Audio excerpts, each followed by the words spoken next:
Greetings, everyone, and welcome to a breaking news update on the relationship between Russia and North Korea. For the next few moments, I'm going to do my best to validate to you and prove to you that this relationship is now in the open, transparent, and as a result, this will have an impact on the war in Ukraine, which we follow, support, and do our best to share truth about. Thank you for being here. Thank you for sharing, liking, and commenting, and all of those things. Appreciate you all very much. Here is the bottom line today. Russia and North Korea are officially in relationship.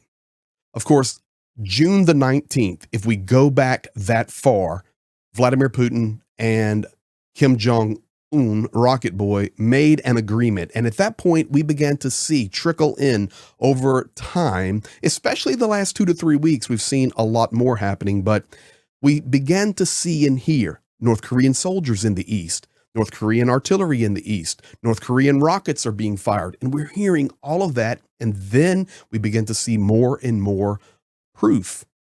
Now, the proof is in the pudding. Putin officially submitted to the State Duma a draft on the ratification of the Comprehensive Strategic Partnership Agreement between Russia and North Korea. How important is this? This puts it on the wide open world stage that puts Russia and North Korea in a public relationship where they support each other militarily. Wide open. Wide open. Will this be ratified in the State Duma? Absolutely. If everyone wants to stay alive, of course it will be ratified and very quickly. In fact, this is so important today that President Zelensky spoke about it multiple times in his video addresses, one during the afternoon and then again later in the evening in his evening address to the Ukrainian citizens. I quote, he said, "The inclusion of North Korean troops in the war in Ukraine is planned for the autumn and winter." That's directly from President Zelensky. I want to take about 30 seconds of what he stated today. I've translated it into English for you to hear, and you will hear himself openly state North Korea. Here it is. Key topics: foreign intelligence on Russia's fall-winter plans, including North Korea's involvement. Also discussed. Russia's ties with war-prolonging countries are partnerships and defensive strategies. In response, I've tasked defense, security, government, and diplomats. We'll react firmly to Russia's allies, work with partners to counter Russian plans. So there you have it. Do not take it from me. Take it directly from the president, Volodymyr Zelensky. If he is openly speaking about North Korea's involvement in the war in the fall and winter, for sure, we know it's already happening, but at this point, we can expect a lot more. I want to validate the document over to the right here. I know it's written in the Russian language, but I can translate it for you. It's the federal zakon, meaning federal law. This is actually the document that President Vladimir Putin submitted to the State Duma there at the Kremlin. This is the document that is dated back to June the 19th, where he and Rocket Boy made their agreement, Kim Jong-un, and now it will be ratified. The Treaty on Comprehensive Strategic Partnership between the Russian Federation and the Democratic People's Republic of Korea, North Korea, provides for military and other assistance to each other in the event of an attack or the necessity to cooperatively defend. You know, if I was to go off topic for a moment, but still be completely connected, the relationship is designed in case of an attack or cooperation that they want to cooperatively, sorry for the word salad there, function together as one army. Kursk, Ukraine inside Russia. Russia defending. Hello, North Korea. We have a relationship. We're being attacked. Bring us supply, bring us soldiers. We have this agreement. At the same time, we now see extreme heating up of the border between North Korea and South Korea. That's a completely different topic. And North Korea can say, okay, Russia, here we are. We're now looking at defending our lines in our territory. Bring it on over here. We're seeing a development of the relationship between Russia and North Korea like never before. And we need to pay attention to it so much that even President Zelensky talking about it today, it will have an impact. Now, with that said, I would like to give all of you just a few facts about North Korea. The population of North Korea is 26 million people. North Korea, by numbers, has the fifth largest army in the world. Think about that for one moment.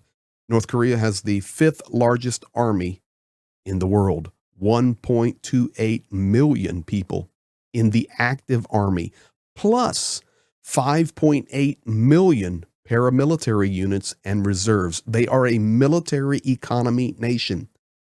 Do you ever hear anything else about North Korea other than they are testing missiles and they are rattling the sabers? That's it. It's a military, terroristic, evil, dark regime there under Kim Jong-un.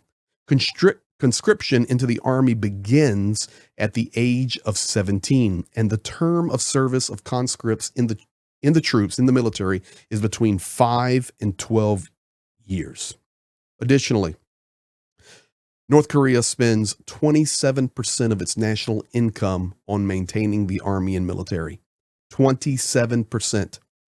Secondly, there are no civilian construction companies in the North Korean army or connected to it. Every military complex and industry is state controlled. It is a military nation. Therefore, anywhere that they can come into relationship with others, and in this case, the huge war in Ukraine is going to generate income for that state budget. The army consists of approximately 3,500 battle tanks, 560 light tanks, 2,500 armored personnel carriers, 21,000 artillery systems and mortars, and the known numbers of 1,100 aircraft and helicopters, making the military aviation of North Korean army one of the largest in the world. I know you may say it, but it's trash, it's junk, it's old Soviet. I understand. It's trash, it's junk, it's old Soviet, but there is a lot. And they are a nuclear nation. You cannot underestimate that. Additionally, the amount of Soviet supply stockpiled there for decades is innumerable. And that is flowing into Ukraine right now to be used against the Ukrainians. Additional facts: the danger of North Korea's participation in the war in Ukraine is their large reserves and their ability to send a large number of soldiers.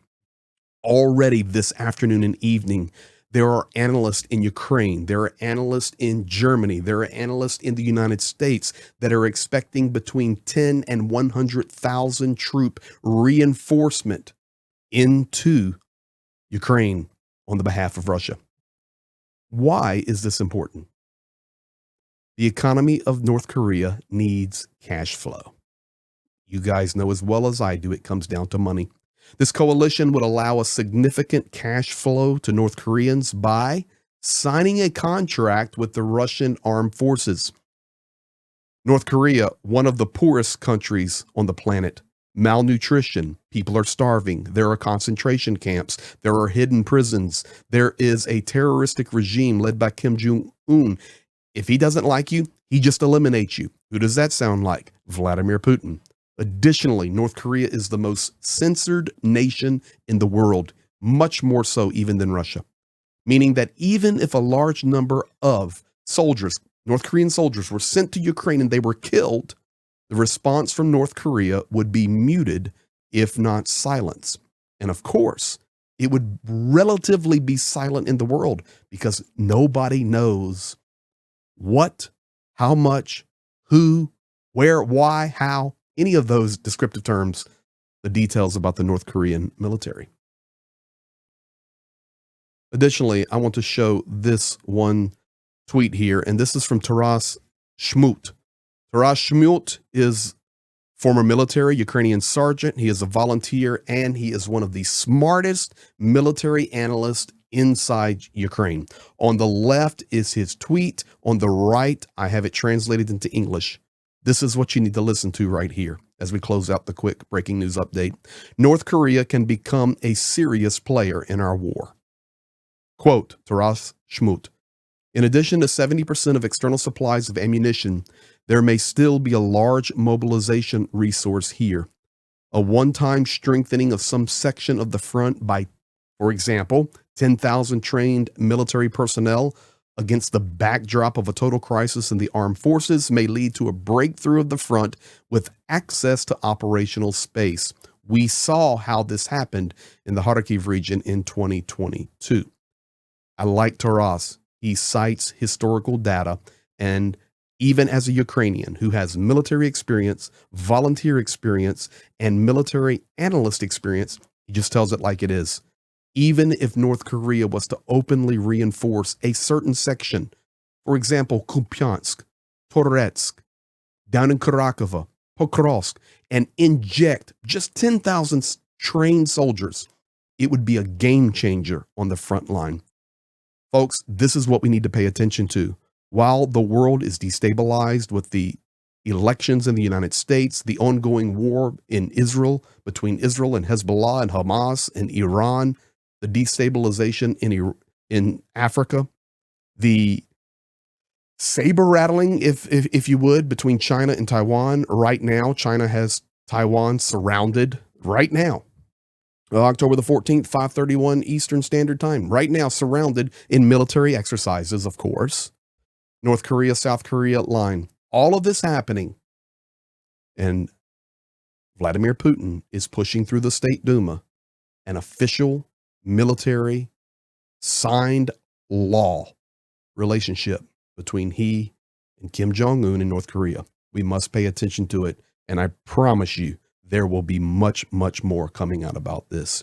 But this is where we start today. These are facts, and this is the truth, and we pay attention to it. Thank you for being here. Thank you for supporting. Please drop a comment. If you haven't subscribed, please do so. Turn the notification bell on. I do lots of lives and trying to put out more content like this that gets right to the point. Thank you for your support, and be blessed.